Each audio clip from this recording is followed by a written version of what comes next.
Welcome back to another episode of the Tapinfootball podcast, guys. Got a beefy number of guests with us today. We got Liverpool fan, Man United fan, Man City fan, might even have a Burnley fan as well. But we got a lot to get through today as well. So I think the best place to start is I think we should start right at the top of the table. So before we get into the meatiest part of the conversation, the most controversial result of the match week. Steve, I'm going to come to you first. Man City beat Bournemouth 2-0. David Silva, it seems like he's rolled back the year somewhat since the restart. How big a miss is he going to be to your team? And like, how best can you sum up the impact he's made for Man City over the last, 10 odd years? The thing is with David Silva,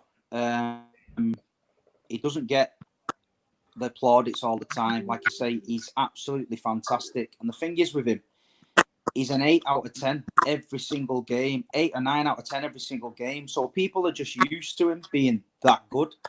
And I mean, I think it'll take it when he's out the Premier League and people don't see him anymore to actually realise how good a player he is. I mean, I was speaking to a guy today who's friends with Westwood at Burnley, and he said at weekend that he's the best player he's ever faced. He said he couldn't get near him. He said he was like a cat. He said 1 minute he was next to him on the left and he turned around and next minute he's next to him on the right and then he was gone. And I mean, I've heard a few players say that about him, but I mean, I'm gutted, mate. I'm gutted we can't see him in the stadium. I'm gutted the fans don't get to give him a proper send-off, but he's doing it on the pitch. So I hope we win the FA Cup and I hope we win the Champions League for him. Yeah. Sorry, I was just going to say, interesting you say he gives you an 8 or 9 out of 10 every game. Like, I from watching you, like, I don't think that's true, over the past sort of 2 years or so. Like, I think there was a lot of games where he in particular was quite underwhelming and wasn't really doing enough to probe the opposition. And I've been sort of annoyed that he was getting as many minutes as he was when you have someone like Foden or a Bernardo Silva on the bench. But obviously I respect David Silva for the career that he's had in the Premier League, one of the best midfielders that we've seen in the Premier League, and this, that and the other. But I just wanted to pick up on that point that you mentioned. Yeah, but his when you're saying he was like underwhelmed, I mean his underwhelmed is like a solid performance for anybody else. So that's what I'm saying. You're used to him being absolutely outstanding, where when he has one of his quiet days, he's running at 8 or 9 out of 10. That's what I'm trying to say. He's that good. Pep Guardiola won't play him if he wasn't that good.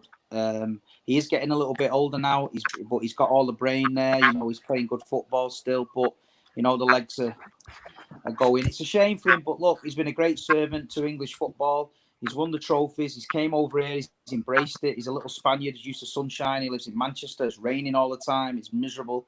You never hear him complain. He doesn't, he's a great player. He's a legend of the Premier League and he's a legend at Man City. And I'm going to miss him a lot.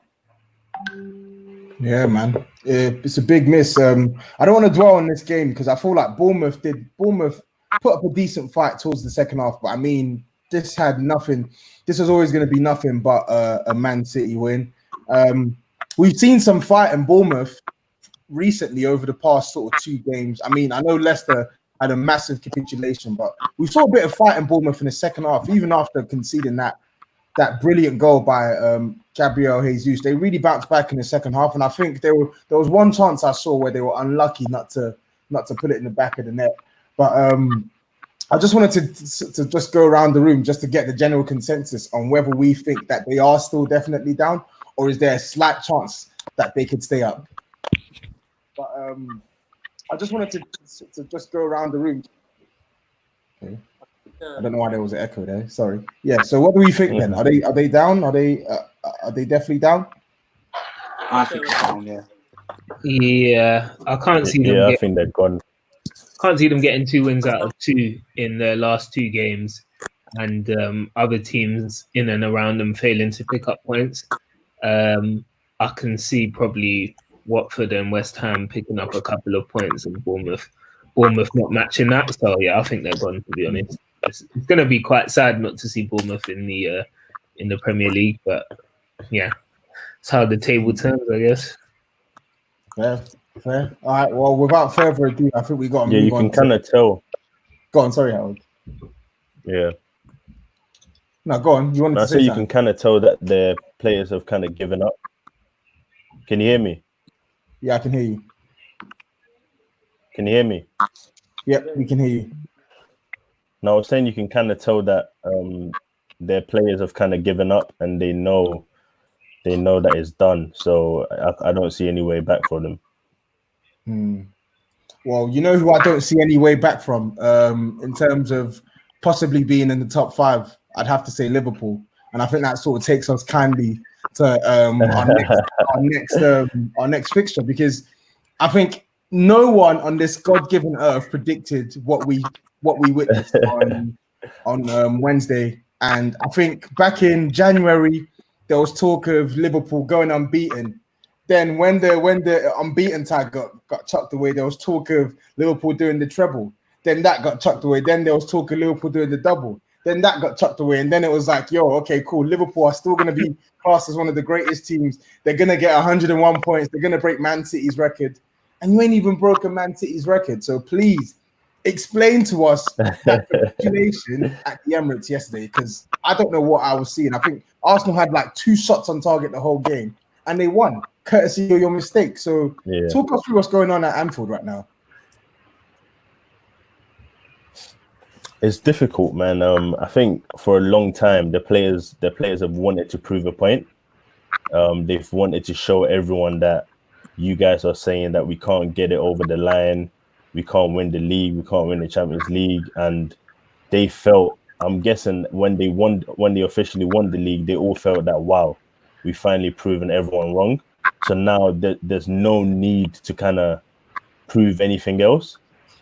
And I think that's kind of caught up in their mentality. And obviously they're human beings. And when you know what you really wanted to achieve is done, then, you know, you start to think that, yeah, the points tally is great, but it's the main thing is done. Do you get what I mean?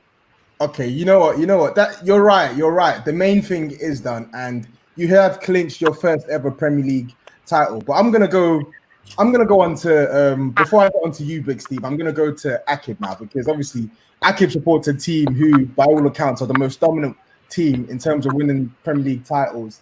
Now, Aaqib, in your opinion, where would you see this Liverpool team ranked? Because obviously Harold's saying that they've won the league now, they've dropped off, but really and truly, when we talk of the great sides, like the top 5 sides, like the Invincibles, the treble-winning side, those teams are relentless. The Centurion side, they were relentless. They went up until the final day of the season.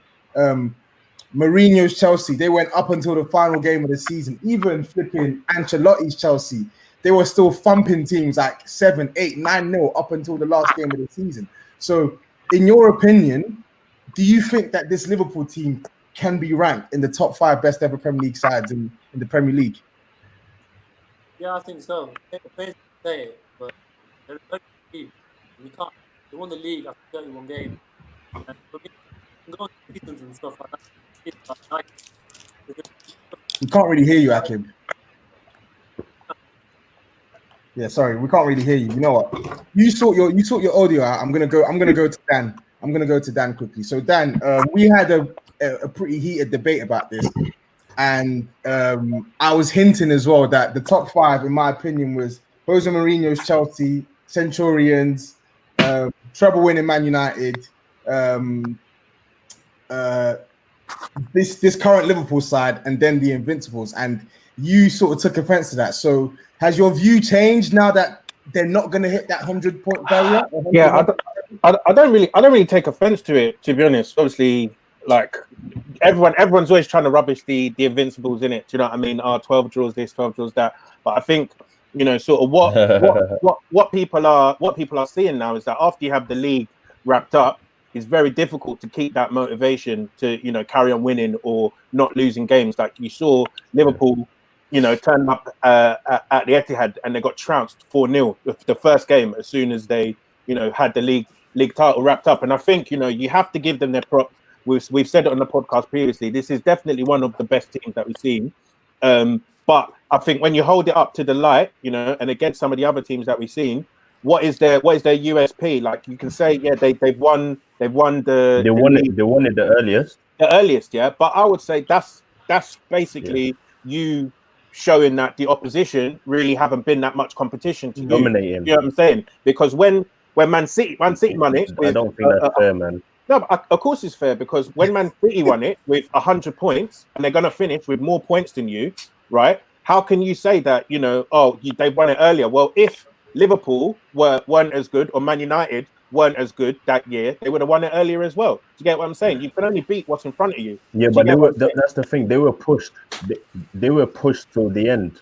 They were pushed till the end. We were literally not pushed from what, January or February. They weren't pushed to the end. It was clear that Man City were going to win the title from a long time, right? Man City, United finished 18 points behind them. Yeah, the gap is not as big, but and they were 25. They were 25 behind us. Yeah, and that's exactly my point, right? You get so like you can say you've won it the earliest, it's that and the other, but the competition hasn't been there for you, right? So by default, you're always going to win it the earliest. I think, Dan, though, like with this Liverpool team, they've obviously been waiting a long time during the coronavirus period to win this title. Like, they're bound to drop off. I don't think people can look too much into their points tally, because at the end of the day, they've done the business now for what's going on almost 2 seasons now. Do you know what I mean? And if you count their points tally over the course of 2 seasons, it's probably the highest that any other team has averaged. Plus, they got the Champions League in the bag. Well, so I think Man City got 198 in two seasons, so I can't put them higher than Man City. Yeah, but I'm not saying they're better than this Man City team. That Man City team, sorry, but I'm just saying at this point we have to acknowledge that they are an amazing side. They've done everything they've needed to do, and that's the thing. I'm giving them props. That's what I'm saying. It's one of the greatest teams, but I think when you're holding up to the light in terms of their achievements, yeah, like I'm having other teams over them, right? I'm saying if I start that invincible team is not. You guys can have your opinion, but if I said to you at the start of the season, you can win the league after 31 games and have 99 points, right? Assuming that they do get 99 points, or you can win the league and go completely unbeaten, right, and have 90 points. I know which one I'm picking. You know what I'm saying? So, like, yeah, that's because you've already had it, though. No, but if I'm offering that to you at the start of the season, I know which one I'm going to pick. Let's put the handbags away, yeah. So you've both given your opinions. I'm going to go on to a guy who actually witnessed his team break that 100-point barrier. So I'm going to go to Big Steve now. So, Steve, what's your take on this Liverpool side, and where do you see them compared to the greats that we mentioned earlier on when we start this conversation? First of all, the formidable team needs to be in that top 5, because listen, you talk about teams down in tools when they win things, yeah? We kept it real all season in every single competition. We didn't let up, and we won every single competition in the country. That has never been done in the history of football. So they deserve some credit for doing that. I don't care what anyone says. We won the competitions, and at the end of the day, we had to chase Liverpool down. We had to win 15 straight games to chase them. They were absolutely unbelievable, and every game was a cup final. We couldn't draw it. We had to win it. We went home. We went away. We had Vincent Kompany patched up, and we got there and we've done it. And it was a roller coaster for me watching it. But I give that team a lot of credit, because that season, I mean, coming off the back of the Centurion season, when people said, "Oh, Man City are down tools this season because they won it last season," basically what you're saying about Liverpool, they got there, they won it. Some people slacked off. Pep Guardiola didn't allow us to slack off, and I've got to give him credit to say that, because he kept the best team in the competitions. The players couldn't slack off because they knew somebody was ready to take their place.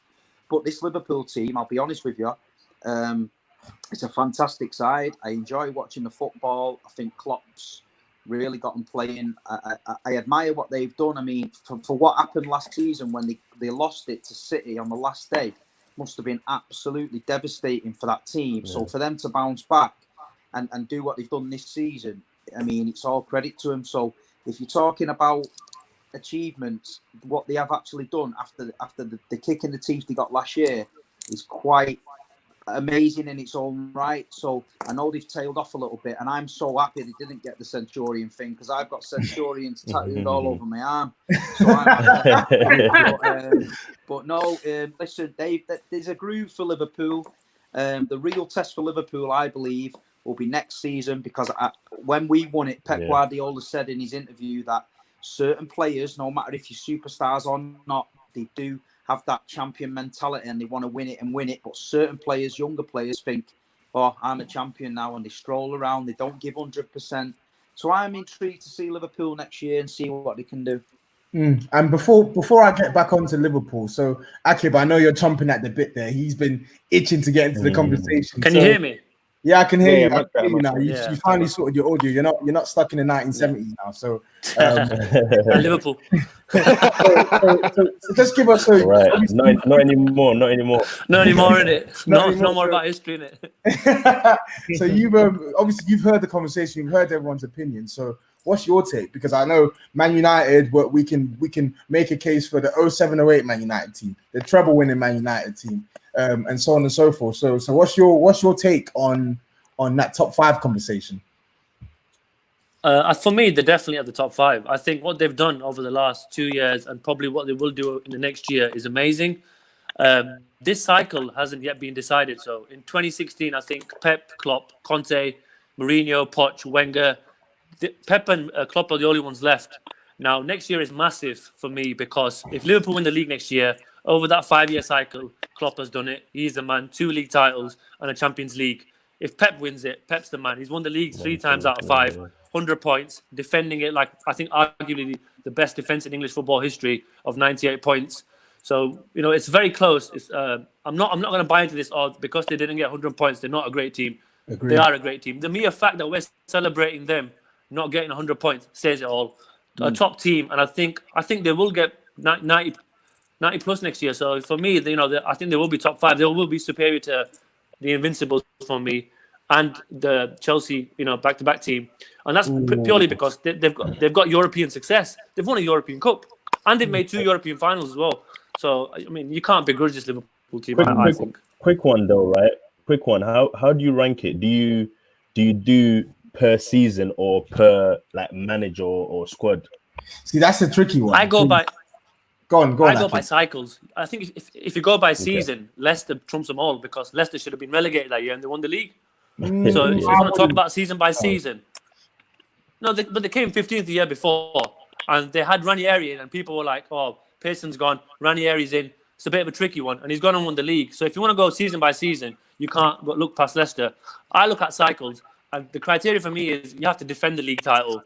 So no offense to Arsenal, great achievement, invincibility. If you're not defending, Dan, you said, would you rather have invincibility or 99 points? I tell you now, I'd rather have 2 league titles than losing no games over the course of 1 year. I don't care if it's golden, innit? Yeah, I'm in a race with Liverpool here, 2019. I don't care about golden trophies. To be honest, I think that's fair enough, because of that top 5, I think that's fair enough, because of that top 5, I'm not putting Invincibles at number 1. Do you get what I'm saying? So that's the first criteria, back to back. So I don't want it to be said. Obviously, I've defended. Okay, but why don't you give your list though? Because you put Invincibles above Centurions. Yeah, I put the treble winning side as number 1, just because I think that is the biggest achievement that we've seen in this country. I know Aaqib's made some good points about Man City, but I think that is probably the hardest thing you can do. Plus, they then won the league the next 2 seasons after that, right? Then I put Mourinho 05-06, because I think, in terms of what they did to dislodge that Invincible side and that great United side under Ferguson, plus to only concede 15 goals in that season, I think was astounding. Then I'll bias here. I'll put Invincibles there just because Centurions, I think definitely. Bias puts that. Yeah, City's better. No way. No. Then I'll put the Centurions. Centurions. Kick him off. You see how laughable this is. You know what? Then I put the Centurions. Yeah, I'm picking him off. Well done, Steve. That was a great. Then I put the United team of 07-08. You asked my ranking. I'm giving my answer, man. Leave me alone. You know what? That's your ranking. Your ranking is your ranking, isn't it? But it was a good debate to have. I'm of the opinion as well that Liverpool side are definitely in the top 5. But what I will say though is they haven't made their argument for top 5 inclusion stronger by not getting that 100-point tally. I think they needed that 100, that centurion sort of barrier, just so no one can even contest it. Because I feel like now a lot of people have your ifs and buts, even though I think they should be there. But if you hit that 100-point tally, that's sort of legendary status for me, and I think no one can dispute their position there. But Steve made a big year next year. Agree with you. I think. Yeah, go on. No, I was gonna say next year's big. Next year's big. So whoever wins next year will get the rubber stamp of this is our cycle, and we dominated. So next year's massive. If Liverpool defend it next year, that's a European Cup, 2 league titles, and for me, they're on a par with United. The great United teams, and then the rest come in to the debate, because the European trophy, you can't look past it. Well, yeah, because that's what I wanted to go. That's what I wanted to ask you next, Harold. Because obviously, Big Steve's he's saying that it depends on how you lot can defend this title next year. We saw Pep Guardiola; he defended that title fiercely last year, hitting 98 points. We know Man City. We've heard all the rumors in the transfer window about who they're going to sort of bolster their team with. They've just bust case with FFP that we're going to get on later on. They're going to come back with a vengeance. So it's all about. It's good finally getting to the top of the mountain. But can you stay at the top of the mountain? So what do you think Liverpool need the most to sort of equip themselves to properly defend that title?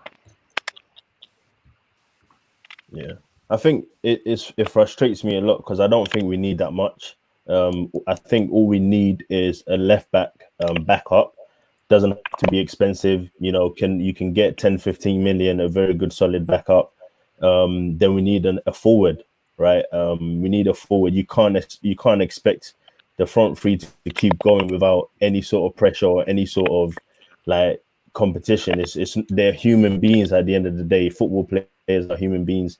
They came to this club to achieve 2 things, which is to win the 2 biggest trophies in the world, and they've done both. And as much as they'd want to do it again, until you have someone there pushing them or someone to give a different buzz and a different style of play, it would be very difficult. And even we've been linked with Thiago, and I feel like someone like him coming in will change everything, because now you have players learning how to play with him, which is even more encouraging for the club. So I think if we don't sign anyone, I struggle to see how, especially luck with injuries, our players don't get injured. Our forwards don't get injured, our defenders don't get injured, and you're expecting them to go a 3rd season relying on their fitness. But what I actually think is very important is whether City get a centre back or not, because both teams will get over 90 points again. Yeah. Do you get what I mean? I feel like if City don't get a centre back, we can get away with sticking to that same squad, because every single time there will be teams that will be able to get at them and get points off them if they do not replace Kompany. You know what I mean? And at the moment, getting a centre back good enough, as you can see with Maguire, getting a centre back good enough to have any sort of impact in your team is very, very difficult. So as much as Liverpool need to buy, I'm just looking at City. If they do not get that centre back, I think we'll do it again. I think with Liverpool, I think Liverpool desperately need, another alternative to Firmino or someone up front, because I think you've got African Cup of Nations next year. It's postponed, I think. No, it's been postponed. Oh, has it been postponed?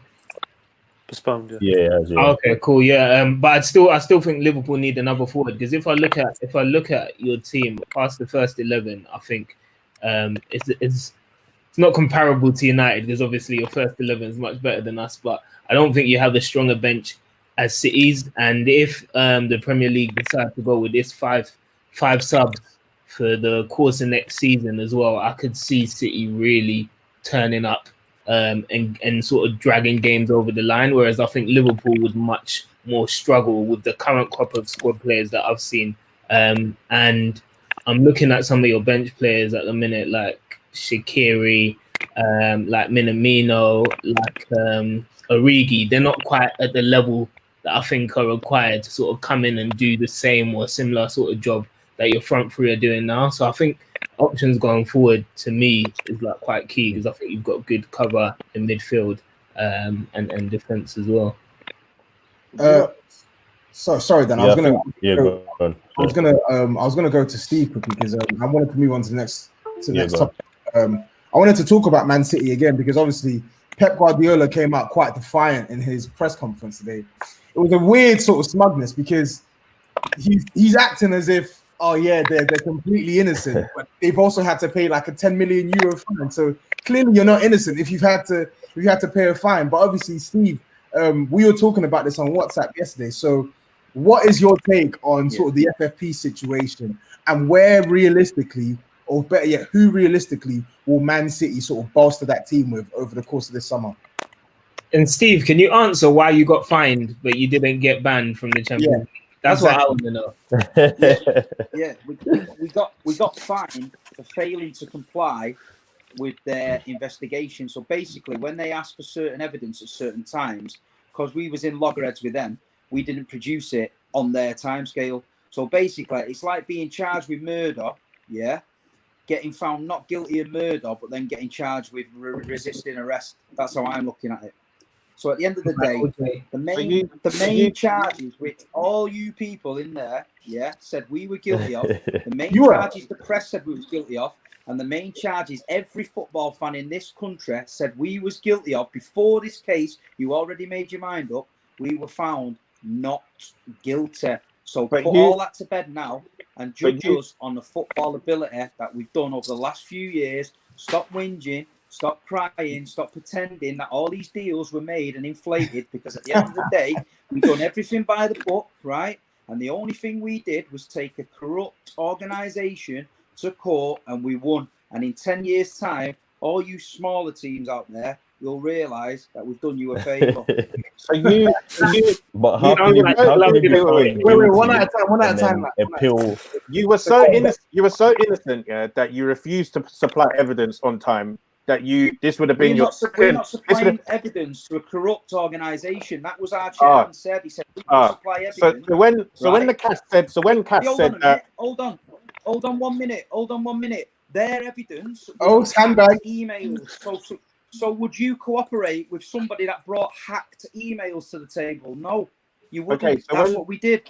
So when Cass said in their verdict, right, that a lot of the offences were time barred. Right, that doesn't sound like to me that you've done nothing wrong. That sounds like to me that UEFA took too long to bring the charges. Do you get what I'm saying? They're like, let's not. The thing is, not guilty. That's all you cared about. The thing is, my issue with this is, I don't think it's wrong to be bankrolled by whoever you want to be bankrolled by. I don't really think I have a problem with that. But what I do get offended by is that City fans try to act as if you're acting with complete moral like you're above board in everything that you're doing. Like clearly you've broken certain rules, right? Which is why you had a 2-player restriction on your Champions League squad in previous years. You had that punishment. You didn't appeal that, right? Clearly you've done funny things with some of the transfers and signing underage players, right? That was also acknowledged that you did wrong in this latest verdict, but was also time barred, right? And so I don't like it when people like Pep, go on and they throw names out. He was atting people that he shouldn't have been atting as well. So many people. When really Liverpool was done for financial fair play, was they not? Yes. And did Liverpool not hack our scouting system and pay us £1 million compensation because they had access to it? Yes.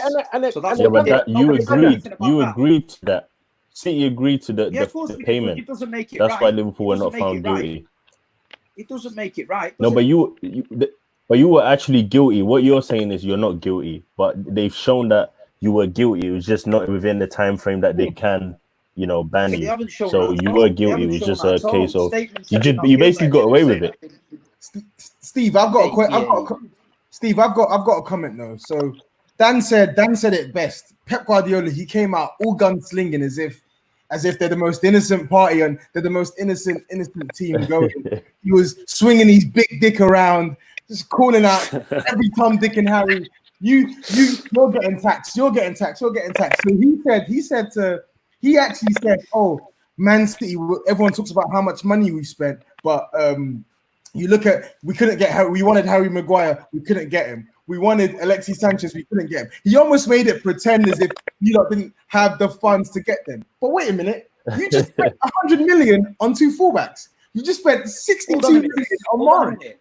So Hold on a minute. They spent 60 mil on a right back that ain't played this season, bruv. Like, listen, doesn't matter. Man United just spent 85 million on Harry Maguire. We don't break any transfer records. We needed fullbacks. We had Yaya Toure retiring. We had Zabaleta, Gael Clichy, Joe Hart, all left.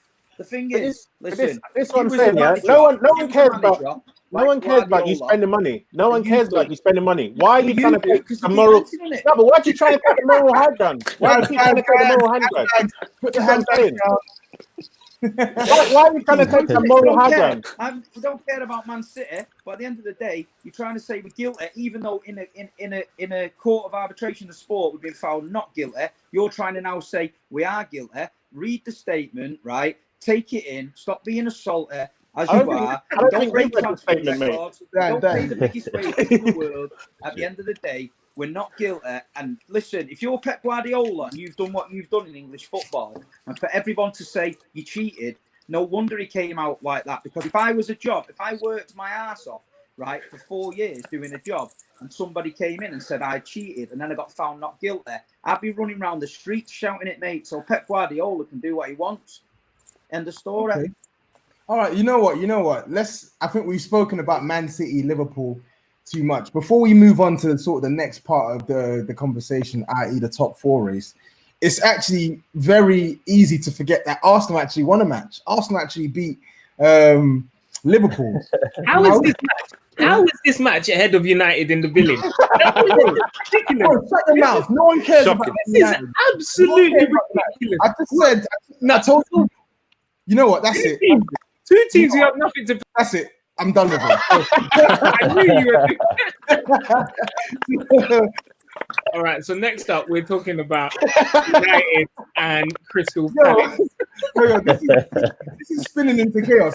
Let me chill. We're gonna get to Man United. I just wanted to talk about because Arsenal actually beat Liverpool yesterday. Lacazette has scored 3 in 4. Who would have thought it? He scored 3 in 4. He scored some pretty good goals as well. But Dan, your manager, he came out and another one. It seems like he's following in Pep's footsteps in getting his cojones out and showing the world that he can actually speak with his chest. And he's calling out. He's the brain. Yeah, he's calling out your board. He's asking for funds. Explain what's happening there, because we're hearing Thomas Partey's about to sign a new deal at Atletico, even though Arsenal were heavily linked. So what's going to happen in the summer then? Obviously, Arteta's not been drinking the same Kool-Aid that Arsene Wenger was when he was in charge, and saying, the squad is filled with quality, this, that, and the other. I think he's seeing the shit show that's in front of him. He's seeing Mustafi dive in and flopping around on the floor like a fish. He's seeing, what's his name?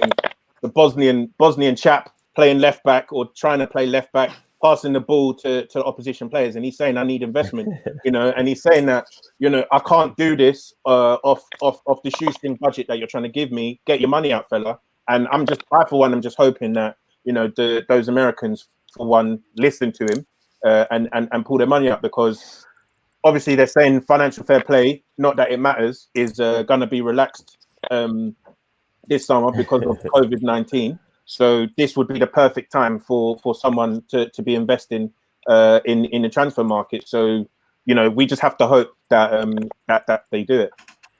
Okay, well said. Now, would you sell Aubameyang? Who? If you want fund for your transfers. If you won't sign a contract, then yes. I just think, we're talking about it being a process. Even if he stays, what are we going to do next season? We're not going to we might not qualify for a Champions League. It'll be the same. Anyways, next season, right? So what would be the point in keeping him for 1 year to then leave on a free? I think if you have the opportunity to sell sellable assets and rebuild a squad that maybe can compete in 2 or 3 years' time, then I think that's the bullet that you're going to have to bite. Arsenal fans have been saying, we need a process. It's a project, this, that, and the other. So let's actually just get that project started. Do you know what I'm saying? Fair. And now, speaking of projects, we got to go on to Man City's noisy neighbours, like I mentioned at the start of the podcast. So it looks like Man City's little brother got a really good result today. You happy to? Black Steve, that is. Clean sheet away from home, 2-0. Rashford and Martial on the score sheet. I think that's 40 plus goals in all competitions for the pair of them. And it looks like Man United, along with Leicester and Chelsea, are taking this top 4 race to the wire. So give us your thoughts on this result. Yeah, like 35 minutes too late. It's the game that played at 8:15. How are we so low down the billing? If you complain again, I'm removing you from this. Give us your thoughts on this. You know what? Bigger teams around. Give it a break, man. It was a nervy match, and I thought it was a nervy performance from us. And it goes to show how instrumental Matic is in our team at the minute, because without Matic and McTominay playing, I just thought we conceded too much space in and around the midfield area. And I thought McTominay was a bit slow in terms of passing and moving the ball.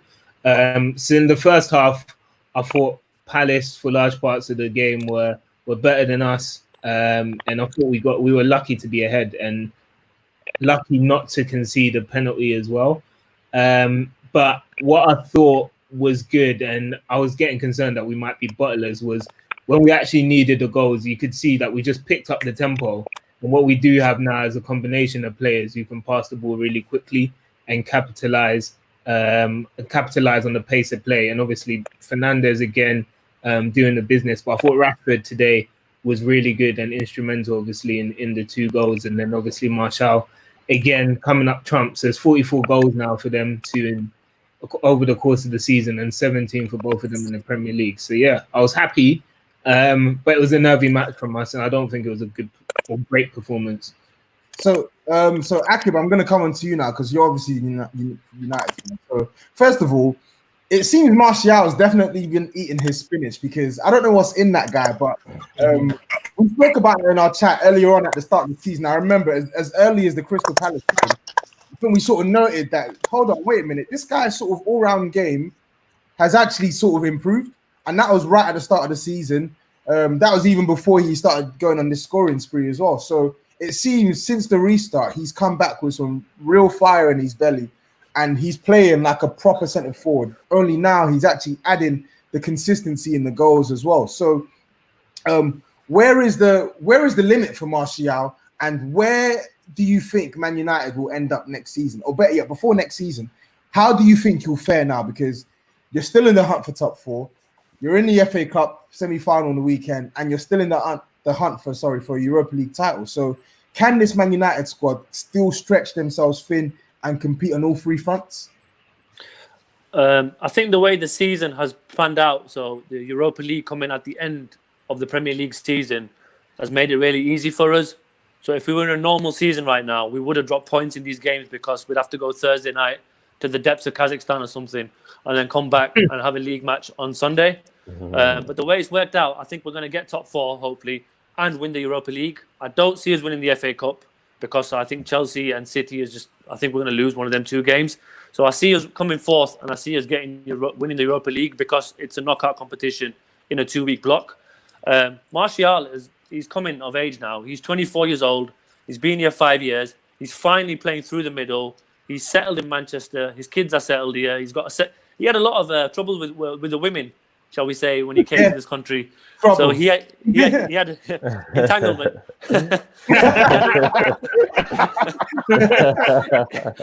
he had a mad ex that drove him wild, and then he's had issues with like pictures getting leaked, and I think he's finally focusing on his football. He's a family man now. He's focused. I think sky's the limit for Martial. I think I dropped in one of the group chats earlier. He's going to be a problem next year. If you want to bet and have a good outside bet, Golden Boot next year, you're going to get good odds on him. And he scored 17 this year, and he's been injured in spurts as well. So if you look at him next year, with Aubameyang potentially going off, and Liverpool sharing the goals, I think Martial is going to take the bull by the horns next year and get 20 plus and be in the Golden Boot race. But he's a much better rounded player as well. So he's making more runs in behind. He's better in the air. His link-up play is so much better. He's bringing other players in. And I think what he's got over the other number 9s is he's a natural dribbler. So sometimes when he's had enough, he'll get the ball, he'll turn around, and he'll just run at the defence. And that's the problem. And you saw that on the goal as well. When he gets running, and he's got a cool head in front of goal. So sky's the limit for Martial. So Harold, I wanted to. Sorry, Dan. Harold, I wanted to quickly come to you because obviously, Aaqib has mentioned Martial as the consistent performer, but it seems Man United's most consistent performer isn't even on the pitch these days.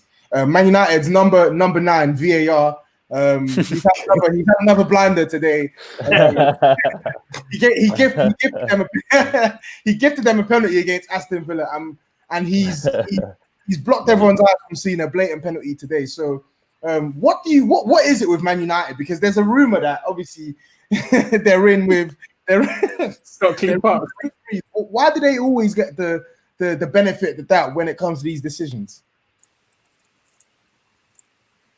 Obviously, Fergie has a lot of time these days, so behind the scenes, he's putting in a lot of hard work. You know what I mean? But on a serious note, when you have dribblers, right? We experienced something similar with Suarez, right, and Coutinho. When you have dribblers and people that are quick, right, in the attack, as soon as they get in the box, they're passing it and they're moving it. Do you know what I mean? So almost every single time a player comes near them, they're down. You know what I mean? And it's a mentality thing. Like I see so many players come into this league, get tackled in the box, and they're not going down. They're staying up on their feet. And you're not gonna get it in this league if you stay up on your feet. You have to go down. And Fernandes, you don't even need to touch him. All you need to do is be close to him, and he's going down. Same with Martial, Rashford as well. You get close to them, they're going down. And you're gonna, you know what I mean? VAR is still people's opinion. That's the reality of it. The ref looking at it is making a decision based on their opinion, not a fact. So you're still going to get a lot of decisions go your way if, you know, you're throwing yourself in the box and doing that. But with the Martial thing, I'm surprised because he has good phases. What he's doing now, we've seen it before. Do you get what I mean? We've seen Martial play like this before. So I don't get this whole maturity thing. Next season going to come, he's going to have 10 solid games. Have 10, 15 games where you don't know what's going on. Have another 10 solid games, and we're going to hear this over again. No, I think Martial's goal contribution since Bruno Fernandes came has been second in the Premier League. What we see Martial do over the course of like 4 or 5 games has had a good spurt, but he hasn't had a continued run like this. I mean, pretty much since he's been back from injuries, been about half of the season, he's been on fire. And to be honest, in the first half of the season, when we really struggled for creativity and goals as well, he was pretty decent. So I'm not buying that. I think this is his most consistent period, and obviously you've seen that by his goals return. This is his highest goals return in the season ever for us. So he's definitely gone up a level, and he's definitely being the main man at the minute. I was going to ask as well. Sorry, how much credit with like United's forwards and their goal return are you giving to Ole Gunnar Solskjaer for this as well? Because obviously, you know, when you're seeing the comments Mourinho was making at the start of this season about your forwards, saying, you know, you needed extra players there. We don't know what type of player Marcus Rashford is. You know, he was ready to sell Anthony Martial as well, bring in a Perisic or a Willian and that kind of thing. So obviously we're seeing other managers not necessarily, you know, get the best out of them in the past. And so how much credit are you giving Ole for bringing out this goal return in not just Martial, but Rashford and even Greenwood as well? Yeah, I think you have to give all the credit to Ole because he has stuck by these guys. So at the start of the year, he sold Alexis, sold Lukaku, and he said to these front three that we're seeing firing now, you are my guys. You are the guys that are trusted to take Man United forward. And he gave Martial the number 9 shirt. He put Rashford in that left wing position, said, you know, you guys are going to start in your favourite positions. He said to Greenwood, you'll get your time, we'll phase you in. And you're seeing the fruits of that right now. So it's all down to Ole. And Ole was a great striker himself. So like I said, you're seeing Martial going in behind a lot more. You're seeing him being better in the air. He's getting different kinds of goals. And he's a clinical finisher. And I watched the interview about Mason Greenwood saying, you know, Ole's always giving us little pointers on how to finish. And if you're going to listen to someone on how to finish in front of goal, that's Ole. So I think in terms of output and them improving as attackers, you have to give all the credit to Ole because he's seen the talent in these guys. He's now nurturing that talent and he's seen the results. Back to Howell's point about Martial, I disagree with you because Martial is playing his first year as a number 9 now. He has been backed into that position and he's been told you are the man. The reason you saw sporadic performances before was because he was coming from the left, getting dropped by Mourinho, getting dropped by Van Gaal, not getting the back in. This year he's played through the middle. He's got 31 goal involvements and I think in about 43 games. he is getting out. You're getting output out of Martial now. If he plays, he's going to make a goal or he's going to score a goal. And since post lockdown, he looks like he's hungry for it now as well. He wants to go and, you know, we're laughing about the golden boot, but Martial will have his eye on the golden boot next year, and he knows he's going to be 25 next year. Now is the time. I need to break into the France team, and I need to put my marker on this. No more comparisons about Henry and Monaco and all this. Now is the time for Martial to shine. Now is the time for Rashford to shine. Thank you, Aaqib, for that essay, and thank you for that. I enjoyed it thoroughly. You hit the nail on the head with Martial. I personally, we have seen a different Martial this season. He did go through his rough patch, but he's come back with some real fire in his belly that I don't think we've actually seen at all from Martial in his time at Man United. So good on him. I'm not his biggest fan. Dan will tell you. I used to get onto this guy. But beyond Martial as well, we also got to talk about Jamie Vardy, who was instrumental in Leicester winning today as well. We've got to talk about Olivier Giroud, who's notched his fifth goal in his last 6 or 7 appearances. So that top 4 race is going right down to the wire. I think the next 2 games, it's a cliche, but the next 2 games are pretty much make and break for all sides. Leicester, they got to play us. Then they got a crunch game against Man United at the King Power. Chelsea, they got to go away to Anfield. Then they got Wolves away. On paper, it looks like Man United should be in the driving seat, because you would expect Liverpool to do the business against Chelsea. You would expect Chelsea can win that game. We're all right. How about your home record? Chelsea can beat us 100-0. You've got a beaten home record to defend, man. That's you want to be the great. We're all right. We're okay, thank you. If they can finish top 4 they're not with top 5. Leicester, With a mentality like that, they're not top 5 for nothing. So, Steve, I wanted to come to you. Leicester, we've seen them crumble to an almighty low, getting hammered by Bournemouth the other day. Do you think that they have the cojones to see this through, especially with the absences that they have in their team? I think obviously it's in United's hands and it's in Leicester's hands, right? But I would take that away from Leicester, and I think it's more in United's hands than it is in Leicester's. I think it's just down to how good we play against Leicester.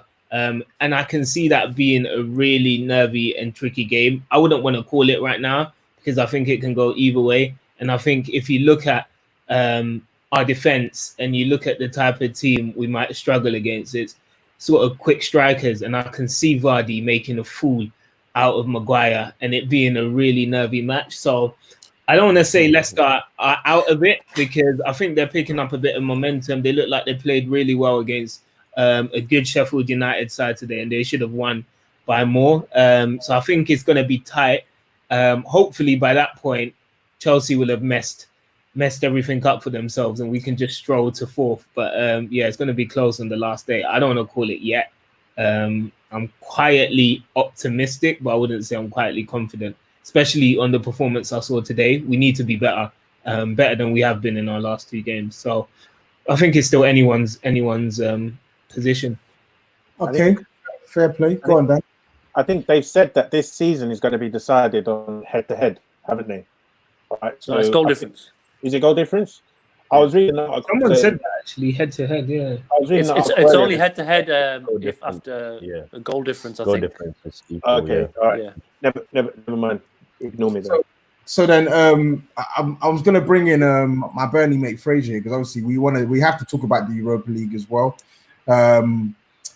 We know obviously it looks as if there's possibly 1, 2, 3, 4, 5. There's about 5 teams that are within a chance of getting a Europa League spot at the moment. So, Fraser, how you doing, man? I hope you're well, mate. Obviously, Fraser, he's a Burnley fan. Burnley are sat on 51 points. Burnley just got a draw against Wolves, who are in contention for Europa League spot as well. We do not want Europa League, though, do we? Let's be honest. We do not want it. That was 10 down. We barely have 11 players on contracts at the moment. It's absolutely dire, but, you know, it's been amazing ever since lockdown. I can't actually believe it. But saying that, last game that I went to was away to United and we won 2-0 easy. Absolutely turned them over. So that was a good game. Why don't you talk about the game that you went away to when we met up after the match? Aye, that was a bad game. That. The beer was good though. Let's be honest. They got bad. I feel bad way for those. Absolutely battered, man. That was a bad day. That, yeah. But to be fair, mate, after we got beaten by City, everyone kind of wrote us off, and then we kind of got back to just defending and scoring goals and nicking the games. There's no one with you. Yeah, so Fraser, before I actually get into the thick of the Europa League talk, I wanted to ask about Tarkowski because, I mean, this is a centre back who, by all accounts, he came in with a relatively low profile from Brentford, but he has been, without a doubt, your best defender since he's come into your team, and it seems as if there are many defenders who get given more praise than he does in the league. Where do you rank him? And how long do you think you can keep a player of that level at your club? Well, he is class, but I would say that he's one of them defenders who's always got a mistake in him. Every game there'll just be one moment in the match that he'll make a mistake, but thankfully he's just got a good defence around him to kind of make up for it. But it's his passing that he lets him down. If you like, I was seeing the stats between him and Virgil van Dijk on the weekend, and Virgil van Dijk, his passing succession rate's like 99%, but Tarkowski obviously makes more percentage of tackles, but then again he does have to tackle more. But I think we'll keep on to him. I think clubs probably see that he has got a bit of a mistake in him, and he is missing a bit of a yard of pace, but we do sit very deep when we play fast teams. So he gets away with it that way. I think I was going to. But I compare him to Maguire. I'm not really sure that I would probably say Tarkowski's better than Maguire. But I'm not. I think Tarkowski probably turns faster than Maguire does. Who does it? Is that the barometer now? I just think with Tarkowski and Burnley defenders in general, it's very difficult to sort of translate that good form to a big team, because I think Paul Merson that said it earlier in the season when United signed Maguire, that it's like the expectations are very different to when you're playing at a top club. Like you're playing much higher up the pitch. Do you know what I mean? You have to cover a lot more spaces because your team's trying to attack a lot more. And I just think someone like Tarkowski, whether or not, like similar to Maguire, I'm just not sure whether or not he's got the facilities to really sort of take that next step up and play sort of in a high line, or cover loads of space that he doesn't necessarily have to do at Burnley. Like, I think he's a decent player though. Don't get me wrong. So yeah, I think it's difficult, man. When we play with two banks of fours, don't we? So that's the point, and big teams don't play with those two bank of fours. So sorry, Harold, you wanted to say something? And you spend so much time on the ball. Yeah, you spend so much time on the ball as a defender at a bigger club, so you have to be good with your feet. Do you get what I mean? You can't afford to not, because you'll be caught out and it'll be so obvious. Yeah.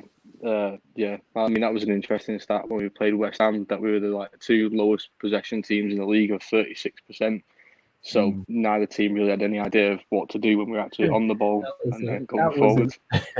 You know what? I actually wanted to speak about the Wolves game, because obviously Jimenez scored a fantastic goal. By all accounts, it looked like Wolves should have really sealed 3 points there. I thought the handball, it was a handball, but I thought it was a harsh handball on Doherty as well, to be honest. But Wolves, do we think that they've got this sort of sixth spot solidified now? Because they obviously have to play. I think they got Chelsea next. They got Crystal Palace.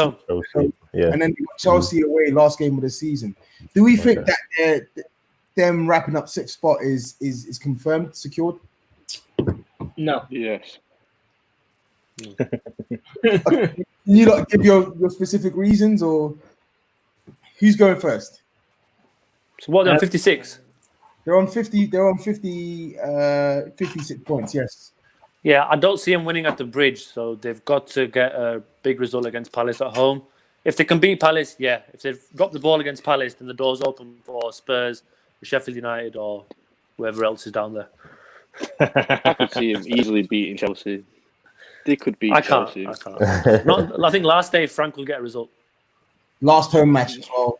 But to be honest, being at home means nothing to Frank Lampard's Chelsea this season. So let's not make it out to be like that's a positive for them. But Steve, I wanted to quickly talk to you on the Spurs on Spurs as well, because I'm not really going to delve into the result. I know we won 3-1, 2 wins in 2 for Jose Mourinho. But do you think that we would benefit from being in the Europa League, or do you think that we should be out of it altogether? Shout out my guy Harry Kane, by the way, getting 200 goals for Spurs now. 201. Yeah. Okay. Wow. I've just bigged him up. Is it club goals? It's club goals, isn't it? It's not for Spurs. Club goals. It's career goals, yeah. Career goals, fella. Career goals. Okay, fair enough. Yeah. But yeah, fantastic achievement. He's top player. So any sort of insults that have been going his way, I think they're really unjust at the minute. But no, I don't think it'd be good for Tottenham to be in the Europa League, because I don't think the squad is big enough to handle that. And Mourinho as well, he's not typically a manager who I see rotating his team very much. He likes to pick a starting 11 and he likes to go with that. So I think for Spurs it wouldn't be the best. I can't see how many players you lot have in the academy as well, but I don't think you lot have a huge amount coming through. So I could only see a Thursday, Sunday sort of fixture hampering you lot in the Premier League. Okay, well, if we're talking on, I totally disagree. You know, go on, Harold. Yeah, you said you disagree. I don't know why people look down on Europa League. Yeah, I don't know why people look down on Europa League, because first of all, you're earning more matches at your stadium, so you know, more fan gate fee, everything. So it actually adds to your financial gain. And not a lot of players are going to come here with no European football. Like, some players are happy with Europa, but to say that you're just coming here to play the Premier League, they won't be interested in coming. So do you think, so what you're saying is you think that Spurs, by not qualifying for Europa, won't be able to attract the same level of players that they would qualifying for Europa? I don't think that's the case. Yeah, I don't think they will, you know, because why would a foreign player come to play just the Premier League? They're not gonna do that. They don't mind Europa League. Like, I think for me, obviously, if you come into the Premier League, you're likely going to get more wages than you would anywhere else. And then you've got the opportunity to play with Mourinho and the potential to play in the Champions League at some point. I don't think the Europa League, for missing out in the Europa League for one season, is a big enough loss to players that they'd be like, nah, you know what, I'm going to try my luck elsewhere. But I think, but does that mean? I think when you're looking at the stature of the club in question, that will be a factor. Personally, I think. Yeah, but then look at the manager they've got. Yeah, that is true. And I've said this before. I think Mourinho is a big pull. But I do think, I know people, Europa League is harder to play than the Champions League, but I do think people do sort of oversell the whole Thursday, Sunday thing quite a bit, because the teams that you're competing with for those spots are also playing the same European football. Do you know what I mean? So, like, I know Wolves and your Leicesters this year, you know, haven't been there, and they've been you know, competing for those top 6 spots, but I'm not sure that they're going to stay there next year. I think a lot of clubs will strengthen. Your Chelsea's, your United's, you know, fingers crossed Arsenal do, but I'm doubtful.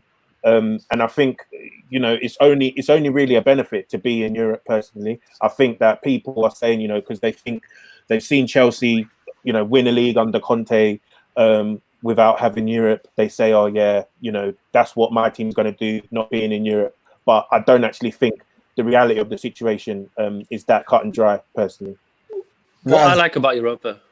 Sorry, go on, Aaqib. I was going to say what I like about Europa, and I think Jose would like it. It's an extra ticket into the Champions League.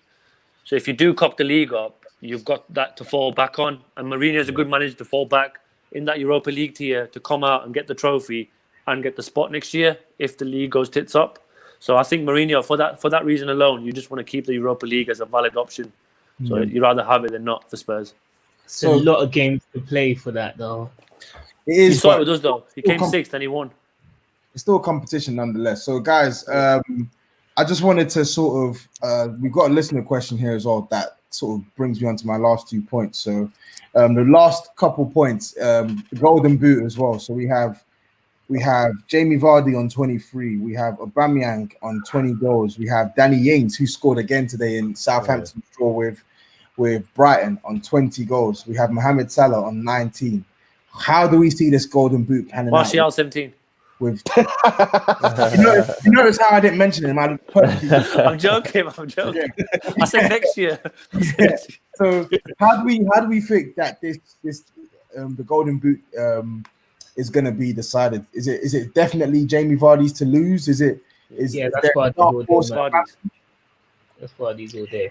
It is Vardy's to lose, but we know that Aubameyang loved plundering against these lower sides. So it wouldn't surprise me if he scores like 5 goals against Villa and Watford, to be honest. No chance. No. Is he going to start? Vardy, but well, we've got nothing else to play for. So Vardy's done it, man. Vardy's done it because he's probably going to score against United as well. So I don't see anyone catching up on him. Okay. I don't think Arsenal create that many chances. yeah, we do. Yeah, they could do with someone like Dwight McNeil, to be honest. So I'll take him. At Liverpool. Yeah, he's class, mate. He'll be one for the future, but not yet, I don't think. Yeah, he's a decent little player. So sorry, guys. Last 2 points as well before we go. So, as we said, Bournemouth lost yesterday to Man City. Aston Villa drew against Everton away from home. It looks like Everton are already on holiday, as they have been for pretty much the last the last 2 or 3 matches. 2 or 3 matches or 2 or 3 seasons. Good point. It also looks like as if, of course, Norwich slumped to another 2. Obviously, they're down already. So relegation, big game tomorrow with Watford and West Ham. Your proverbial 6-point. You know what? That's a 12-pointer. So how do we see that game? How do we see that game going tomorrow? And where does everyone stand now with predictions on relegation? I think Bournemouth. Which way that game is going? Yeah, who's going first? You can go first. You go first. Yeah, Bournemouth are gone. There's nothing left for them. Tomorrow, I think West Ham will win. I feel like Antonio picked up form at the perfect time. You need goals. He's getting goals. He will score tomorrow. You probably get a couple. They're in a good place. So I think whoever wins it tomorrow stays up. I actually think Villa might stay up. I don't know why. I just feel like Villa might stay up. So I have Villa to stay up and Watford to go down. I don't know. Fair play. Nah, to me, Villa not getting the points today. That's them done. That's them done. It just summarizes their whole season. Like they're not able to pick up the points when they need to. And to me, this is just a test of their mettle. They came up short. And I think they're definitely going down, to be honest. Okay. It depends how tomorrow goes. Sorry, well, they got Arsenal. They got Arsenal at home next, and West Ham away, last game of the season. That is a huge game for Aston Villa. So promotion safety could still be a possibility in the last game of the season. So it's in there. It's not in their hands, but they still have an outside chance of staying up. Yeah. Bournemouth, I think. Are we all clear that? Are we all agreed that Bournemouth? They're gone. Yeah. I agree with Steve. I think when you're seeing guys miss from under the bar to go 2-0 up and secure 3 points, that's basically your relegation stamp, to be honest. And I would have loved to relegate Watford on the last day of the season, Troy Deeney's cojones and that kind of thing. But I just really don't think it's going to happen. Like literally, if El Ghazi scores that chance, I would have said Villa stay up. But no, I don't think. I think it's too much for them now. It depends how tomorrow goes for me. So I think if Watford and West Ham draw, then Bournemouth are down, Villa are down. If Watford win, I think West Ham might go down then and Bournemouth might stay up. I think tomorrow's a big game, so it depends how it goes. A draw for both is the best result because it gives them a nice little cushion, both of them, a point gained. So tomorrow's a big game. Well, guys, I think that's it for us. I was going to ask on top 4 predictions, but to be honest, I think we've spoken about top four enough for my liking anyway. But thank you all for joining. If you're still watching as well, thanks for watching the live stream. We'll be back on Sunday to actually discuss the best and the worst of the action again. But until then, make sure to follow us on all platforms, and we'll see you later on. See you guys.